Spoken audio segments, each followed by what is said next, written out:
ఇప్పుడు లేటెస్ట్ మీరు 10 రోజుల పాటు అరెస్ట్ చేయొద్దని చెప్పి హైకోర్టు డెసిషన్ ఇచ్చిందంట కేటీఆర్ గారి విషయంలో. అది అనుకున్నదే కదా, ఊహించిందేగా. అయితే దర్యాప్తు అయితే కొనసాగించవచ్చు. ఈ నెల 30 లోపల కౌంటర్ దాఖలు చేయాలని చెప్పి ఏసీబీకి జారీ చేసిందంట. అది ఊహించిందేగా, వాయిదా వేసిందంటే ఊహించిందే కదా. అంటే ముందే వస్తుందని ఊహించారంటారా? అన్నీ ఇప్పుడు భారతదేశంలో న్యాయ వ్యవస్థ ఏది ఎప్పుడు వస్తుందో అన్ని ఊహించి చెప్పొచ్చు. ఎవరికి ఎటువంటి ఏ స్థాయిలో ఉండాలి, ఎటువంటిది వస్తుంది. పేదాడికి రాదు, సెలబ్రిటీలకి. సో ఇప్పుడు అరెస్ట్ ఉండదు ఇక్కడ, ఈ నెలాఖరు వరకు అరెస్ట్ ఉండే అవకాశం లేదు. అంతే కదా. దీని వెనకాల ఏమేమి జరుగుతుంది, ఒక దురదృష్టకరమైన దశలో భారతదేశం ప్రజాస్వామ్యం చట్టాలు ఉన్నాయి. అది ఎటు వెళ్తాందో ఇదేంటనేది తెలియదు. సో మోహన్ బాబు గారి ఫ్యామిలీ ఇష్యూ ఏంటి సార్ అసలు? ఏమనండి, వాళ్ళ కుటుంబం గొడవలు గరగరక కహాని ఉంటుందండి. పెరిగొచ్చిన పిల్లలు ఉండాక ఆస్తి తగాదాలో ఏవో ఉంటాయండి. వాళ్ళ ప్రైవేట్ జీవితాలు వాళ్ళకి ఇష్టం అండి. వాళ్ళు బయటకు వచ్చినారు సెలబ్రిటీలు కాబట్టి ఏదో మాట్లాడుకుంటే వరకు ఓకేనండి. ఏంటి అని చర్చించుకోవాల్సిన అవసరం సమాజానికి లేదండి. ఎవరు బతుకు తీరు వాడు చూసుకోవాలి తప్పించి వాళ్ళది ఏంటో తెలుసుకుంటే మూలాన్ని వాళ్ళ కడుపులో ఉండండి. సమాజం కష్టపడే వాళ్ళ కడుపు, మీ కడుపు నిండదు, నా కడుపు నిండదండి. ఇప్పుడు మొన్నకి అన్యాయం జరుగుతుంది అనేది కొట్టుకొని ఉండాలి. కోర్టులోనే చూసుకుంటారు. సమాజానికి ఏంటి అవసరం ఏంటి? మనం తిరుగుతాం. అట్లా పోలీస్ స్టేషన్ అవసరం లేదుగా, పోలీసులు కూడా అవసరం లేదు కదా. పోలీసులు ఉందో వాళ్ళకి న్యాయం చేయడానికి. అతనికి ఉండదు చట్ట పరిధిలో, రాజ్యాంగ పరిధిలో ఇచ్చిన హక్కులు పోలీసులకు ఉన్నాయి కాబట్టి వాళ్ళు ప్రొటెక్ట్ చేయాల్సిన వాళ్ళు.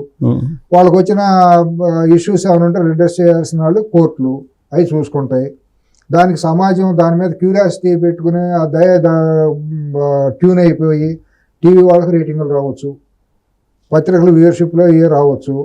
కొంతమంది సైకో వాళ్ళు ఉంటారు, యాంగ్జైటీ న్యూరోసిస్ ఉండాలి, సైకోలు ఉంటారు. వాళ్ళకి ఇదే జీవితం, అదేమైంది ఇదేమైంది అని ఇతర జీవితాల్లో ఎతికి సంతోషపడేవాడు తప్పించి వాడి జీవితం ఏంటి, నేను ఎట్లా పెరగాలి, సాయంత్రానికి నేను ఏ రకంగా బాగుపడాలి, రేపొద్దు నేను ఏ రకంగా జీవితంలో అభివృద్ధి చెందాలని కోరుకునేవాడు ఇటువంటి అల్పమైన విషయాలు పట్టించుకోడు. అది వాళ్ళ సెక్టర్ వేరే ఉంటుంది కాబట్టి ఈ అల్పమైన స్థాయిలో ఉండే వాళ్ళ గురించి వాళ్ళ కోసం మనం మాట్లాడటం అనేది అది. రంజిత్ అనే అతను హాస్పిటల్లో ఉన్నాడు, కొట్టాడు మోహన్ బాబు. అవును, ఇవాళ కూడా ఫుడ్ తిన పరిస్థితి అంట. ఏమండి, ఇవాళ కూడా ఫుడ్ పూర్తిగా తినలేదు. మెడికల్ రిపోర్ట్ వస్తే దాని మీద బట్టి మాట్లాడవచ్చు అండి. ఆయనకి తగిలిన దెబ్బ ఎక్కడ, ఏ రకమైన పార్ట్లో తగిలితే ఏ రకమైన ఇబ్బందులు వస్తాయి అనేది బులెటిన్ వచ్చి కనుక మెడికల్ రిపోర్ట్ బయటకు తీస్తే అఫిషియల్గా అప్పుడు మాట్లాడదామండి. పరామర్శించవచ్చు, ఏముందండి. ఇప్పుడు నేను ఒక మనిషిని కోపోద్రిక్తంతో ఎమోషనల్ ఇదయ్యి ఒక చెంపదెబ్బలు కొట్టాను అనుకోండి, వెళ్ళి పరామర్శ తప్పు అయింది బాబు, పొరపాటు అయింది, సారీ అని చెబుతాను. నిజంగా తగిలింది దెబ్బ తగిలి ఉండొచ్చు, ఏ రకంగా తగిలింది ఏంటి అనేది బయట మాటలు నేను విన్నాను, నమ్మను. అతను తగిలిన దెబ్బ ఏంటి అనేది మెడికల్ రిపోర్ట్ అఫిషియల్గా రిపోర్ట్ పంపిస్తే ఆ రిపోర్ట్ మీద మనం మాట్లాడుకుందాం. తగిలిన దెబ్బను బట్టి అక్కడ గాయాన్ని బట్టి ఏ పార్టీకి ఏమవుతుంది, మాట్లాడే స్థితి ఉంటుందా, అన్నం తినే స్థితి ఉంటుందా, అన్నం తినే స్థితి ఉంటుందా, స్పృహ లేని స్థితి ఉందా, మనిషిని గుర్తుపట్టలేని స్థితి ఉందా, ఇవన్నీ ఛానల్ వాళ్ళు ఇష్టానుసారం వాళ్ళు అత్యాచారం కేసు పెట్టారంట. పెట్టుకోవచ్చు, ఏముంది, ఏదైనా పెట్టుకోవచ్చు, పెడతానికి ఏముంది. సెక్షన్లు పెడతాం ఏముంది, అది ఎంతవరకు సమంజసం ఏంటి అనేది. అది యాక్చువల్లీ అది అసాల్ట్ కేసు కిందకే వస్తుంది కానీ హత్యాయత్నం కేసు కిందకి రాదు. దాని ఇంటర్ప్రిటేషన్ చెప్పేవాళ్ళు కూడా ఉన్నారు. ఎందుకంటే ఐరన్ సబ్స్టాన్స్ తో కొట్టాడు కాబట్టి అది హత్య కిందకు వస్తుందని చెప్పేవాళ్ళు కూడా ఉన్నారు. అది ఆవేశంలో అది ఐరనా లేకపోతే ఇంకోటి అనేది కాదు. అక్కడికి వెళ్ళిపోయి ఆయన ఆవేశంలో అటు ఇటు ఉంటే వీళ్ళు వెళ్ళిపోయి ఏమంటే ఇప్పుడు ఏమంటారండి అని మైక్లో మొహం పెడతాం, అసాంఘికం, అసభ్యం, అశ్లీలం, దాని ఇంకేమన్నా సంఘ వ్యతిరేకం. అంటే అసలు ఆ రిపోర్టే చేయకూడదు అంటారు. 100% చేయకూడదు. వాళ్ళ ప్రైవేట్ లైఫ్ వాళ్ళ సొంతం. పబ్లిక్లోకి వస్తే మీరు ఏమన్నా మాట్లాడండి. పబ్లిక్ అంటే రోడ్డు మీదకి వస్తేనే, వితౌట్ ఇన్విటేషన్, వితౌట్ ఇది మీరు 4 గోడల మధ్యలోకి వెళ్ళిపోయి 3 పిల్లల గొడవల్లోకి లేకపోతే వేరే ప్రైవేట్ లైఫ్లోకి వెళ్ళిపోయి కెమెరాలు పెట్టి దాని మీద మేము రేటింగులు చేసుకుని శవాల మీద పేలాలు ఏరుకుంటామంటే కుదరదు. మెరుగైన సమాజం కోసం అంట. ఇదే మెరుగైన సమాజం కోసం కోతల అవసరం చూపిస్తాం. మెరుగైన సమాజం కాదు. ఇప్పుడు ఎన్డీటీ వారిది చూపించారు, అదేంటంటారు, అది మీడియాకి స్వేచ్ఛ లేదంటారా? స్వేచ్ఛ లేదు, 100% లేదు. అది వైలేషనే. ఎలా చెప్తారు? నా ప్రైవేట్ లైఫ్ లో నేను 100 మంది అమ్మాయిలు ఇష్టపడిన వాళ్ళతో నేను రొమాన్స్ చేసుకుంటాను. చేయండి, కానీ ఎన్డీటీ వారి రాజ్భవన్ కోరికలు ఉండవు ఆయనకి. పబ్లిక్ ప్రాపర్టీ అయినా బెడ్రూమ్ లో రోజు తెరిచి పెట్టుకుంటాడా? ఆయన 3 పిల్లలు ఉంటారు కదా, వాళ్ళకి ఉంటాయి కదా. ఉండొచ్చు. ప్రజా సొమ్ముతోటి ప్రజా జీవితం ఉన్నప్పుడు అది పబ్లిక్ ప్రాపర్టీ. పైగా అయితే మీరు ఆయన కెమెరాలు పబ్లిక్ పెడతారు. మనిషి. పబ్లిక్ మనిషి అయితే వన్స్ సెలబ్రిటీ అయిన తర్వాత అవునండి, పబ్లిక్ ఆయన ప్రైవేట్ ప్రైవేట్ లైఫ్ ఉండదండి. ఆయన ప్రైవేట్ లైఫ్ ఉండదా? ఉండదు. ఎందుకు వన్స్ ఉండదు? సెలబ్రిటీ అయిన తర్వాత పబ్లిక్ మనీ తోటి ఆ, నువ్వు రక్షణ పొందినా ఉమ్. లేదు, నువ్వు జీతం తీసుకుంటున్నా, ఆ.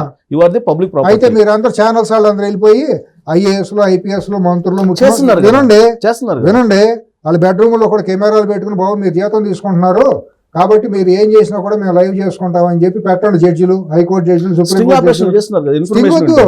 మీకు ఇప్పుడు మీరు డైరెక్ట్ అన్నారు పెట్టం కదా స్ట్రింగ్. కాదు, స్టింగ్ డైరెక్ట్ వద్దండి, స్టింగ్ అవసరం లేదు.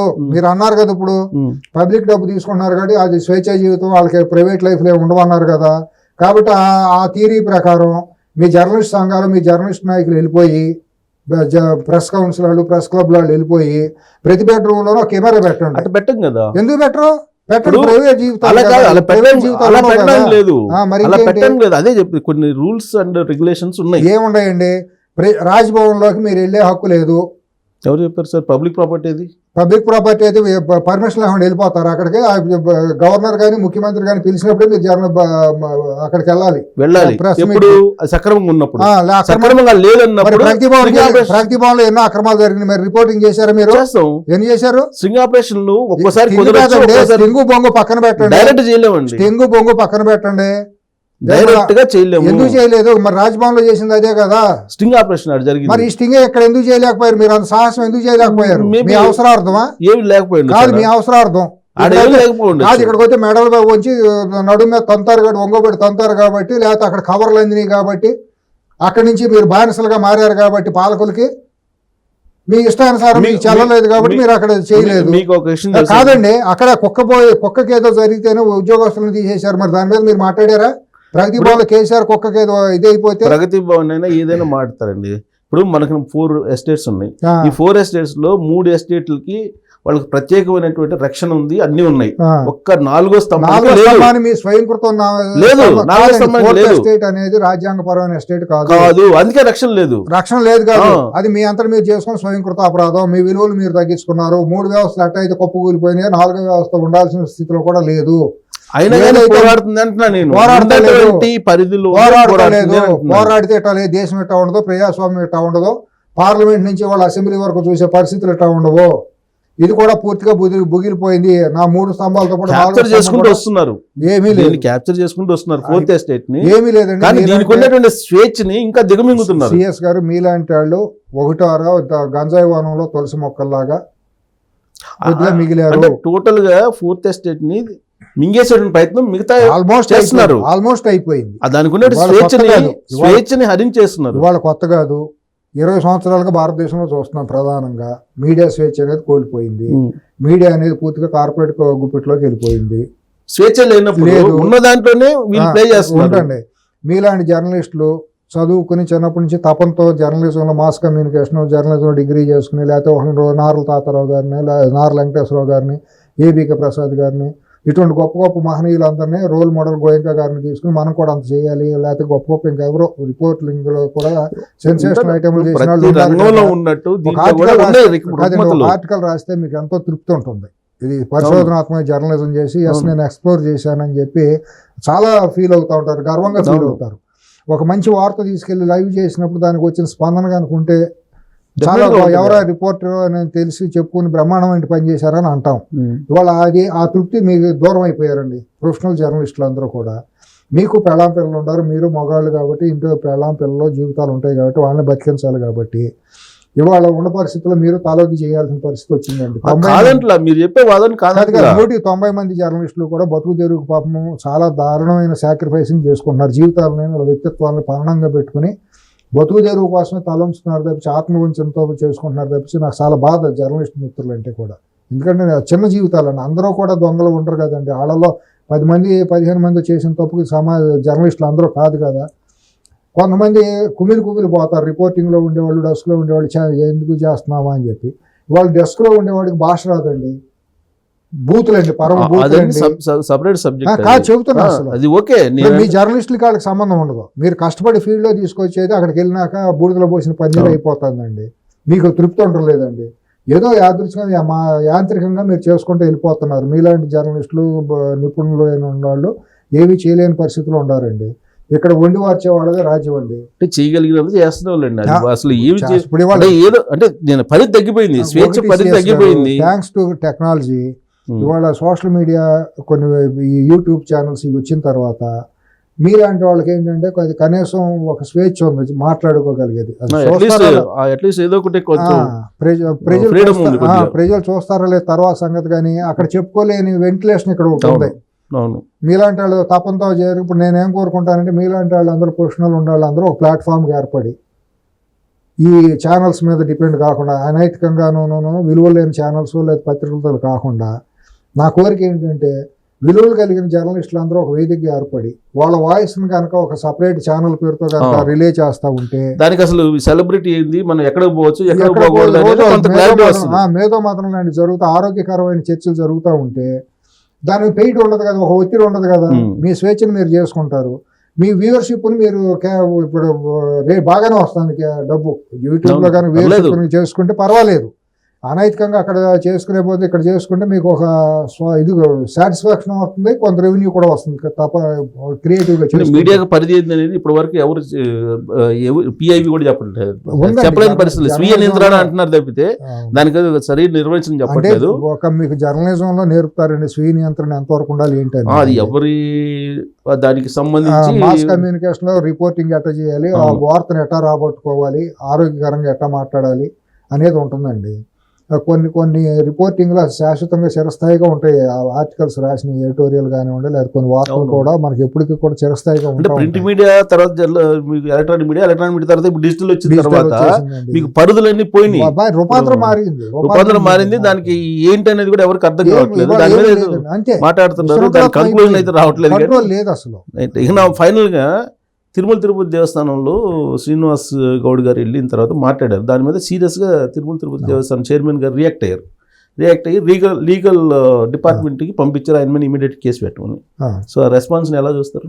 జరిగి తీరాలండి. ఎందుకంటే ఆయన బిఆర్ నాయుడు గారు కొత్త చైర్మన్గా నూతనంగా నియమించిన తర్వాత ఆయన తొలి సమావేశంలోనే అది తీసుకున్నారు. తిరుమల కొండపైన కెమెరాలు కానీ మాట్లాడటం కానీ ఉంటే ఇమీడియట్గా మేము యాక్షన్ తీసుకుంటామండి. అది చాలా ఆరోగ్యకరమైంది, చాలా మంచి నిర్ణయం అండి. ఎందుకంటే గత కొన్ని సంవత్సరాలుగా చూస్తా అంటే ఇంకోటి నేను మీ ద్వారా బిఆర్ నాయుడు గారికి ఇప్పుడు నూతన టీటీడీ బోర్డు కూడా విన్నవించేది ఏంటంటే ఈ వెళ్ళిన వాళ్ళకి ఈ శాలువాలు కప్పటం అనే ఒక దారుణమైన పద్ధతిని ఆపేయాలండి. ఈ శాశ్వస్త్రం అనేది బూత్ అండి, అది శాశ్వస్త్రం కాదు, అది వ్యవసాయం కాదు, అది ఊరినే ఇలా దీన్నే మామూలు ఏదో కప్పటం కూడా ఎరుపు కూడా కప్పుతున్నారు, కానీ దానికి పవిత్రత లేదు, పాడు లేదు. అది వేసుకుని ప్రతి ఒక్కరు పెద్ద గ్లాడ్రాగ్స్ అంటారు చూడండి, వయ్యారు భావనలు నడుపుతూ ఉంటాయి, క్యాట్ వాక్లు చేసినట్టు లోపల నుంచి బయటకు వచ్చేసి మేము గొప్ప వాళ్ళని చూపించుకుంటాం, ఎగ్జిబిట్స్ చేయటం, దాన్ని టీవీలో చూపించడం. ఇవాళ జడ్జి గారు హైకోర్టు జడ్జి గారు సతీ సమేతంగా వెళ్ళిన జడ్జి గారు ఒక 20-25 మంది తంబగా వెళ్ళటం, అదే ఫోటోలు గుడి ముందు నిలబడి, మంత్రి గారు వెళ్ళిన మంత్రి గారు 100 మందితో ఫోటోలు దిగటం, ఎమ్మెల్యే గారు 10 మంది వెళ్ళటం, ఫోటోలు దిగటం. ఈ దరిద్రం చూడాలి ప్రజలకు అవసరం. అది కూడా అక్కడ టెంపుల్ ఎదురుగా అవసరమా అండి? ఇదంతా దుర్వినియోగమే కదా. ఆ నిర్ణయం తీసుకుని చాలా మంచి పని చేశారు. మీడియాకి అక్కడ కట్టడి చేసేసి పైనుంచి ఒక విజువల్ కూడా కిందకి వెళ్ళకూడదండి. ఎప్పుడు వెళ్ళాలంటే మీరు ఇందాక అన్నారు చూడండి, అక్కడ అసాంఘికమైన కార్యకలాపాలను చట్ట వ్యతిరేకమైన కార్యకలాపాలు జరుగుతున్నప్పుడు ప్రశ్నించే ఒక ఇదిగా వెళ్ళొచ్చు, ఏదన్నా ఒక విజువల్ తీసుకుని వెళ్ళొచ్చు. ఆయన పూర్తిగా ఏమీ లేదు మా ఇష్టానుసారం పైన ఏమన్నా చేస్తామంటే కాదు. ఇటువంటి ఆయన డిస్ప్లే చేయటం అనేది అది మీరు ఇందాక అన్నారు స్వీయ నియంత్రణ, అది అటువంటిది ఎవరి కాళ్ళకు ఉండాలి ఇంగిత జ్ఞానం అనేది. ఇవాళ అతను ఒక ఎమ్మెల్యే కాదు, ఒక మాజీ మంత్రి, ఒక మాజీ ఎమ్మెల్యే, అతనికి ఉండే ప్రోటోకాల్ ఏమీ లేదు అక్కడ. ఏమండి, అతను కూడా సామాన్య భక్తులు ఒక భక్తులు, కానీ ప్రోటోకాల్ దర్శనం ఇప్పించారు. ఎవరో తెలిసిన వాళ్ళు ఉండుంటారు, మెంబర్లో లేకపోతే చైర్మన్ గారు లేకపోతే ఇంకెవరెవరో అసాంఘిక అసందర్భం. అతని స్థాయి అటువంటిది, అతని స్థాయి అటువంటిది, ఏం చేస్తాం దానికి తగ్గ అటువంటి వాళ్ళని ఎవరిని కూడా ఎంటర్టైన్ చేయకూడదు. అసలు అక్కడికి వెళ్ళి అటువంటి అశుద్ధమైన మాటలు మాట్లాడకూడదు. ప్రాంతాల తత్వం, అక్కడ ప్రాంతీయ తత్వం ఎందుకుంటుంది దేవుడి దగ్గర. వచ్చినాడు తెలంగాణ కూడా, ఆంధ్ర కూడా, కమ్మ, రెడ్డ, వెలమ, లేకపోతే బ్రాహ్మణ, లేకపోతే దళితుడు అని బోర్డు మొహాన్ని ఏమైనా బోర్డు ఉంటుందండి? కులాలు ఉండవు, మతాలు ఉండవు, ప్రాంతాలు ఉండవు కదా. అన్ని ప్రాంతాల వాళ్ళు వెళ్తారు. పోనీలే కనీసం అక్కడ భక్తుల పట్ల వివక్ష చూపుతున్నారు అన్నాడు, రేపు మాపు ఇటువంటి వాళ్ళు ముదిరిపోయి వెంకటేశ్వర స్వామి కూడా వరాలు ఇవ్వడంలో వివక్ష చూపిస్తున్నాడు. వెంకటేశ్వర స్వామి ఆంధ్ర వాళ్ళకి ఎక్కువ వరాలు ఇస్తున్నాడు కోరుకున్నాయి, తెలంగాణ వాళ్ళకి ఇవ్వట్లేదని కూడా అనొచ్చు ఇటువంటి దుర్మార్గులు అని చెప్పి ఒక మిత్రుడు చెప్పలేవు అటువంటిది రాలేదు థ్యాంక్ గాడ్ అని నాతో ఉదయం మాట్లాడాడు అని చెప్పాడు అనమాట. చాలా మంచి పని ఇదంతా కూడా అని మాట్లాడుకున్నాం తిరుమలలో ఇది జరుగుతుంది అనేది. బిఆర్ నాయుడు గారికి నష్టం చేసేది పాపం, ఆయన నష్టం చేసే మనిషి కదా, ఆయన చాలా వేగంగా స్టెప్స్ తీసుకునే మనిషి. ఆయన కూడా దాన్ని అట్లా మిస్యూజ్ చేసే మనిషి మాత్రం కాదండి. ఏదో ఆయన ఉన్నందుకు మంచిగా ముద్ర పడాలి, బాగా మంచి చేయాలనే తపన ఉన్న వ్యక్తి. పేరు కోసం ఆయన మంచి పేరు కోసం ఆయన టీటీడీని మిస్యూజ్ చేసే మనిషి కాదు. ఇది కూడా చట్టపరంగా యాక్షన్ తీసుకోవడానికి ఇనిషియేట్ చేయడం అనేది ఆయన అప్రిషియేట్ చేయాలి. అవర్స్ లో ఇమీడియట్ గా ఆయన మాట్లాడిన తర్వాత ఇమ్మీడియట్ లీగల్ డిపార్ట్మెంట్ కి పంపించేసి ఆయన చెప్పినట్టు కొండ కింద దిగే లోపల కేసు పెడతామని చెప్పారు. ఇంకోటి కూడా ఆయన కొద్దిగా తపన పడుతున్నారని నేను తెలుసుకుంటున్నా. ఏదన్నా అక్కడ విజిలెన్స్ వాళ్ళందరినీ కూడా గతికి మంచి వాళ్ళని పెట్టుకుని పైన జరుగుతున్న అసాంఘికమైన చట్ట వ్యతిరేకమైన కంట్రోల్ చేయాలి, సరిదిద్దాలనే తపన ఆయనలో ఉంది. ఒక ఆయన మార్క్ అంటూ ఒకటి వచ్చి మంచి చేసామనేది గుర్తుగా ఉండాలనే తపనలో ఆయన పనిచేస్తున్నారు అనేది అనుకుంటున్నారు. ఆయన చేస్తారని నమ్మకం కూడా నాకు ఉంది. లేటెస్ట్ ఏంటంటే 1 hour లో దర్శనం అయిపోయేటట్టు AI ద్వారా ఆర్టిఫిషియల్ ఇంటెలిజెన్స్ ప్లాన్ చేస్తున్నారు అంటున్నారు. చేసే అవకాశాలు ఉంటాయంటే నాకు ఆయన మీద ఉన్న నమ్మకం అటువంటిది. ఆయన చేసే తత్వం ఉన్న మనిషి అని నాకు చాలా సంవత్సరాలుగా తెలుసు కాబట్టి చెబుతున్నా. తతిమావలాగా దాని వ్యాపారానికి వాడుకుని తన సొంతానికి లేకపోతే మిస్యూజ్ చేసే మనిషి కాదు, అవసరం కూడా లేదు. తత్వం ఆయన తత్వం తెలుసు. కాకపోతే ఏంటంటే అది నేను చేశాను అనే గుర్తింపు కోసం అనేది ఉంటుందో అది తప్పేం కాదు కదా. నేను ఒక మనిషిగా బిఆర్ నాయుడుగా వచ్చాడు, నేను చేశాను కాబట్టి అది ముద్ర పడిపోవాలి, మంచి పని చేశాను అనే కోరుకుంటాం తప్పేం కాదుగా.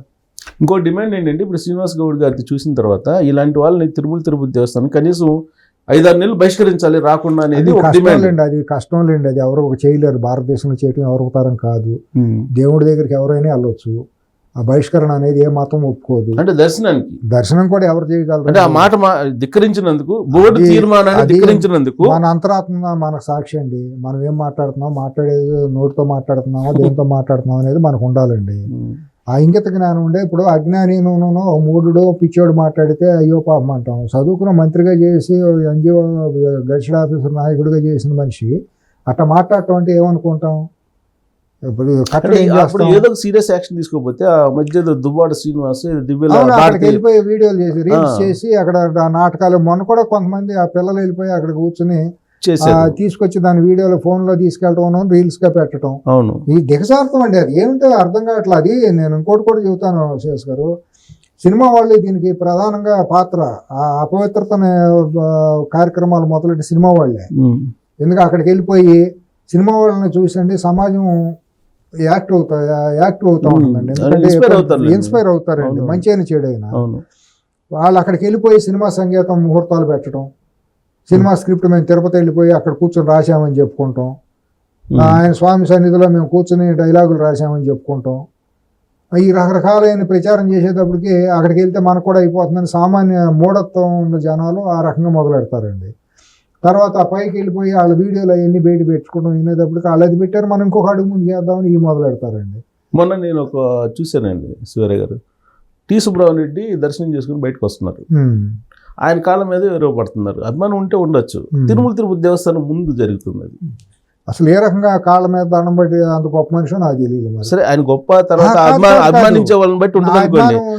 తిరుపతి దేవస్థానంలో శ్రీవారికి తప్ప ఎవరికి అంటే నేను అనేది ఏంటంటే తిరుమల పవిత్రతకు భంగంగా కలిగించిన వ్యక్తుల్లో ఆయన ఒకడు.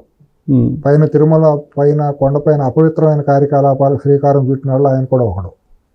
స్వరూపానంద లాంటి వికృత వ్యక్తుల్ని ఆధ్యాత్మికత పేరుతో తయారు చేయటం, అక్కడ అతనికి రాజద్వారం మహాద్వార ప్రవేశం కల్పించడం, ఆశ్రమానికి స్థలాలు ఇప్పించడం, వందల మందిని పొద్దున అర్చనాంతర దర్శనం, సుప్రభాత దర్శనం, ఈ దర్శనాలు తీసుకెళ్ళి రోజు 5-6 వేల మందిని తీసుకెళ్ళి నార్త్ ఇండియా వాళ్ళు 4 నెలలు తీసుకెళ్ళి తన వ్యాపారం కోసం తన స్వార్థం కోసం చేయటం, ఇవన్నీ చేశాడు. ఇవన్నీ కూడా తప్పు కార్యక్రమాలు అండి. దైవ కార్యక్రమాల్లో ట్రస్టీ అంటేనండి ధర్మకర్త అండి.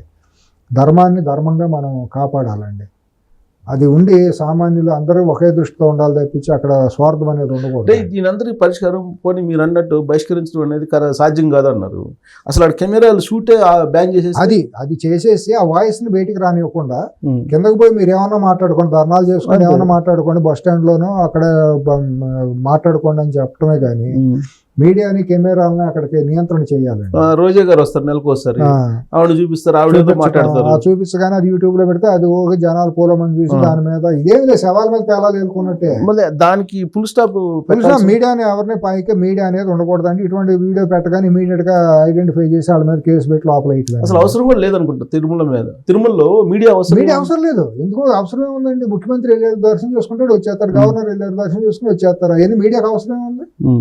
ఒకవేళ స్పెషల్ మీడియా ఉంటుంది అనుకోండి, ప్రధానమంత్రి ఎస్వీబీసీ ఉంది కదా, వాళ్ళు లైవ్ చేసి వాళ్ళు ఇస్తారు, ఫుటేజ్ వాళ్ళు ఇస్తారు, వాడుకోండి.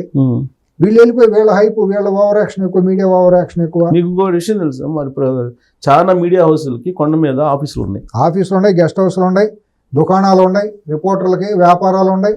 అదొక మాఫియా సామ్రాజ్యం. మరి చెప్పరా బిఆర్ నాయుడు గారు ఆయనకి తెలుసా ఎన్ని? అప్పుడు ఆయన ఛానల్లో ఉండాలి కూడా అక్కడ దుకాణాలు ఉన్నాయి, నాకు తెలుసు, అది తెలుసు. ఓకే, ఏ ఛానల్ వాళ్ళకి అక్కడ ఉండే వాళ్ళకి లేకుండా లేవు అని చెప్పడం కష్టం. నేననేది టోటల్ గా మీడియా మీద టోటల్ అండి. అసలు పైన జనవాసం ఉండకూడదు, ప్రైవేట్ జీవితాలు, ప్రైవేట్ కాటేజీలు, ఇల్లు ఉండకూడదు, అక్కడ షాపులు అనేవి ఉండకూడదు. వెళ్ళాలి, దర్శనం చేసుకోవాలి, ఫుడ్ కూడా ఇస్కాన్ లాంటి వాళ్ళకి ఇచ్చేయాలండి, వాళ్ళకే ఇచ్చేయాలండి. కాఫీ హోటల్లో, టీ హోటల్లో ఇవి కూడా ఏది ఉండకూడదండి. ఈ బొమ్మలు అమ్మటం, కాశీ దారాలు అమ్మటం, ఇవన్నీ పచ్చి మోసం అండి. కొబ్బరికాయలు కొట్టడం మోసం అండి. అక్కడ కొబ్బరికాయ అసలు కొట్టనివ్వరు, దూరంగా ఎక్కడో పెట్టారు, అక్కడ కొట్టచ్చులేండి. బేడి ఆంజనేయ స్వామి పెడతారు, అది కొట్టడం కూడా అవివేకమే, కొట్టాల్సిన అవసరం కూడా లేదు. ఈ పటికి బెల్లం అమ్మటం, ఈ ప్రసాదాలు అని చెప్పడం, ఇదంతా పచ్చి మోసం అండి. జనాలు ఆ అజ్ఞానంతో ఉన్న, అమాయకత్వం ఉన్న జనాలను ఏమార్చి మోసం చేయటం, బొమ్మలు అమ్మటం, ఇవన్నీ కూడా. ఇవన్నీ తీసేస్తే పైన చాలా ప్రశాంతతను, పర్యావరణం బాగుంటుంది. ఈ దళారీ వ్యవస్థ కంట్రోల్ అయిపోతుందండి.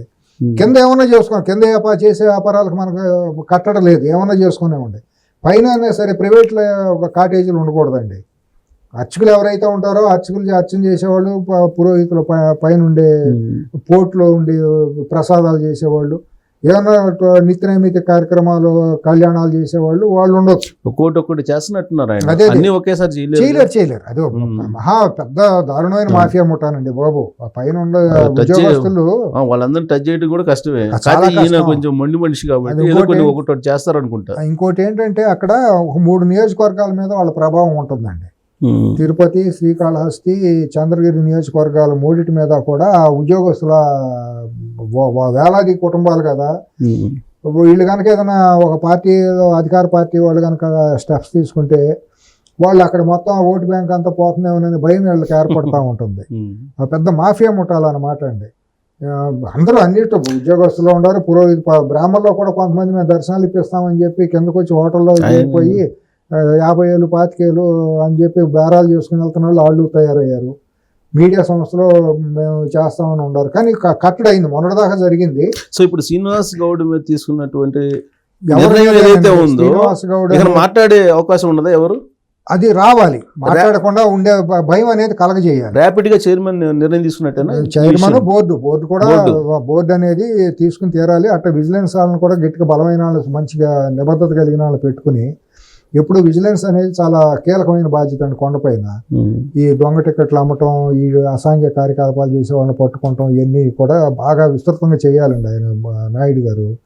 దానికి ఒక బలమైన టీముని పెట్టుకోవాలి, మంచి పోలీస్ ఆఫీసర్లని టీంని ఎత్తుక్కుని, కొంతమంది సివిలియన్స్ని కూడా వాలంటీర్లను కొంతమంది తయారు చేసుకుని, భక్తుల్లో వాలంటీర్లను పెట్టుకుని, బాబు మా దీనికి విజిలెన్స్ లో కూడా మీరు కూడా ఎప్పుడన్నా ఒక వారం 10 రోజులు ఉంటాయంటే చేదోడు వాదోడుగా వాలంటీర్ పెట్టుకుని బ్యాడ్జ్ పెట్టుకుని తిరుగుతూ ఉంటారు ఎక్కడెక్కడ ఉన్నాయి కదా. ఇప్పుడు RSS లో VHP లాంటి వాళ్ళు కూడా భక్తులు కొంతమంది ఉంటారు. NCC ఉంటాయి కదా, NCC క్యాడెట్లను కూడా తీసుకోవచ్చు. తీసుకుని ఊరిని వాళ్ళు విజిలెంట్ గా తిరుగుతూ ఉంటే అక్కడ ఏమైనా జరుగుతూ ఉంటే కప్పుకుని వాళ్ళు ఏమి యాక్షన్ తీసుకోరు. కప్పుకుని వచ్చి ఆఫీసర్కి చెబుతారు, సార్ ఇది పలానా చోట జరుగుతుంది అంటే ఏదైనా తీసుకుంటారు. ఒక అక్కడ ఇది ఒక విజిలెన్స్ ఉంది అనే కనుక ప్రజల్లో భక్తులు తెలిస్తే వాళ్ళు కూడా కొద్దిగా స్పృహలో ఉంటారు. కాబట్టి అటువంటిది ఒకటి చేయాలి అక్కడ. సో ఇప్పుడు కేసు పెట్టడంతో సమసిపోయినట్టు అనేది శ్రీనివాస్ గౌడ్ది సమస్యపోవడం అంటే ఒక ప్రాథమికంగా ఒక స్టెప్ జరిగింది, అటువంటి వాళ్ళని ఉపేక్షించట్లేదు అని. రేపొద్దున ఈ వైసీపీ వాళ్ళు కూడా కొంతమంది వెళ్ళిపోయి ఎరుమరు వేషాలు వేసే ప్రయత్నాలు జరుగుతాయి, వాళ్ళని కూడా ఎట్టి పరిస్థితుల్లోనూ. ఈ మధ్య జగన్మోహన్ రెడ్డి బొమ్మ ఇక్కడ వేసుకుని ఏదో ప్రదర్శించినట్టున్నారు. ఇప్పుడు ఒకటండి, అక్కడ పైకి వెళ్ళిన తర్వాత గోవింద అనే నామం తప్పించి వేరే పేరు ఎత్తకూడదండి, అసలు పైన ఇంకొక మాట ఉచ్చరించకూడదు అనేది ఇది ఉందండి. అవును, ఆగమ శాస్త్రం వీధుల్లో ఏది ఉండకూడదు. ఆగమ శాస్త్రమే కాదు, మనకు కూడా నమ్మకం, స్వామివారి మీద నమ్మకం ఉంటే మనకు తెలుస్తుందండి అదేంటి అనేది. ఆ తీపి, ఆ రుచి, ఆ స్వామివారి యొక్క ఇదేంటి అనేది, బలం ఏంటనేది మనకు తెలుసు, ఆ భక్తులుగా మనకు తెలుసు కాబట్టి మనం చెప్పగలం. కొంతమంది తెలియని అజ్ఞానంలోనూ అమాయకత్వంలోనూ కొంతమంది ఉండొచ్చు. ఇక నేను ఒళ్ళు మీద పచ్చబొట్లు వేసుకెళ్తాను కాబట్టి నేను వెళ్తాను అంటే ఎవరు మేము చేయలేం, పచ్చబొట్టు తుడిసేసుకుని మనం పంపించడానికి లేదు. కొంతమంది మెడలో సిలువ వేసుకుని లోపలికి వెళ్ళినాడు లేరా, శ్రీవారికి బట్టలు ఇచ్చినాడే మా మెడలో సిలువ వేసుకుని లోపలికి వెళ్ళి తులాభారంలో కూర్చున్నాడు. జగన్నాథ రక్ష గోవింద అని చైర్మన్ కళ్ళామే అక్కడ కీర్తనలు చేసింది. ఇటువంటి అసాంఘిక కార్యకలాపాలన్నీ స్వామివారు చూశారు, మనం చూసాం. అవన్నీ ఎరాడికేట్ అవ్వాలి కాలక్రమంలో, ఇవన్నీ భాగమే. ఇవన్నీ కూడా మంచి మార్పుకు శ్రీకారం చుట్టి అక్కడ ఏంటంటే పేద భక్తులు అందరికీ కూడా మంచి దర్శనం జరిగి మంచిగా ఫుడ్ దొరికితే నరుడే నారాయణుడే అండి, వచ్చే పేద భక్తుడే నారాయణ స్వరూపం. అట్టా కనుక చేయగలిగితే జన్మధన్యం అండి. ట్రస్ట్ బోర్డు చైర్మన్ గారికి, మెంబర్లకి, అందరికీ కూడా చేస్తారని ఆశిద్దాం సార్. తప్పకుండా చేస్తారని నమ్మకం ఉంది నాకు. ఆయన అయితే 2 సంవత్సరాల పూర్తి టర్మ్లో తప్పకుండా మంచికి శ్రీకారం చుడతారనేది ఉంది.